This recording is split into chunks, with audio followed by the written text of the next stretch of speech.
Hello po, kumusta kayo? Namiss ko po kayong lahat. Tanghalin na nga po niyan, wala pa kaming ulam. Nang maisipan ni Papa manghuli ng tilapia. Yan nga po, medyo marami-rami na. Pinipili po namin yung mga malaki na. At yan nga po yung mga nahuli namin. Medyo marami din pala.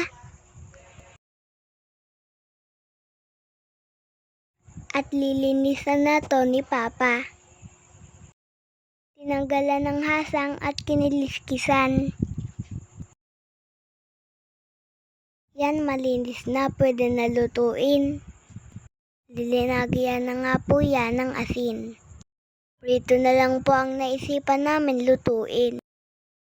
Kasi tanghali na, medyo nagugutom na din po ako. Buti na lang, mabilis lang maluto.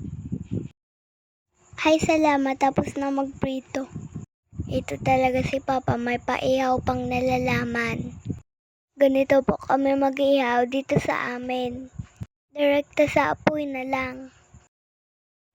Ayan po, tapos na, kainan na. Salamat po sa panonood. Thank you po. Bye-bye.